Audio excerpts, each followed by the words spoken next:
Get ready with me. Okay, അപ്പോൾ get ready ആയിട്ട് നമ്മളിന്ന് മാരിബോറിലോട്ടാണ് കേട്ടോ പോകുന്നത്.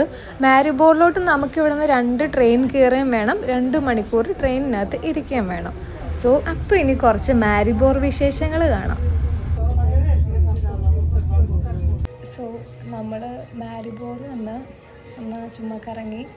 സ്റ്റിൽ നമുക്ക് വിശന്നു. അപ്പോൾ നമ്മളൊന്ന് സ്റ്റീക്ക് കഴിക്കാൻ വേണ്ടിയിട്ട്. ഇതാണ് റെസ്റ്റോറൻറ്റ്. അത് വായിക്കാം. സോ ഇതാണ് ഇവിടുത്തെ സ്റ്റീക്കിൻ്റെ മെനു ലിസ്റ്റ്. കുറച്ചധികം നാളായിട്ട് നമ്മുടെ ഗോബിജ് സ്റ്റീക്ക് കഴിക്കണം എന്ന് പറഞ്ഞുകൊണ്ട് നമ്മൾ ഈ റെസ്റ്റോറൻറ്റിൽ കയറി. ഇതൊരു ഗ്രിൽ ആൻഡ് സ്റ്റീക്കൊക്കെ ഉള്ളൊരു റെസ്റ്റോറൻ്റാണ്.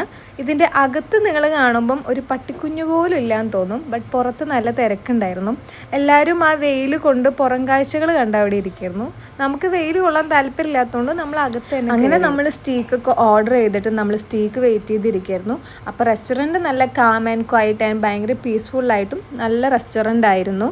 സോ നമ്മളങ്ങനെ ഫുഡ് വെയിറ്റ് ചെയ്തിരുന്നു. 1/2 hour കഴിഞ്ഞപ്പോൾ നമ്മുടെ ഫുഡ് കിട്ടി. ഇതാണ് ഞാൻ ഓർഡർ ചെയ്തത് കേട്ടോ. സ്റ്റീക്കിൻ്റെ ഒപ്പം നമുക്കിവിടെ എക്സ്ട്രാ വെജീസ് ഉണ്ട്, അതുപോലെ പൊട്ടാറ്റോസ് ഉണ്ടാവും. ഞാൻ വെജീസ് പറഞ്ഞു, ഗോബിജി പൊട്ടാറ്റോ ആണ് പറഞ്ഞത്.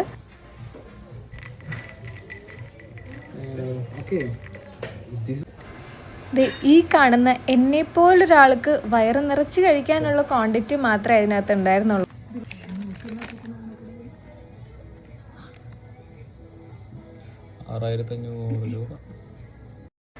അങ്ങനെ അതും കഴിച്ച് അവിടെ നിന്ന് ഇറങ്ങി. ഈ കാശിന് ഞാൻ എത്ര ഏത്തപ്പഴം മേടിച്ച് കഴിക്കുമായിരുന്നു എന്ന് ആലോചിച്ച് വിഷമിക്കുന്ന ഞാൻ. അപ്പം ശരി, ബൈ.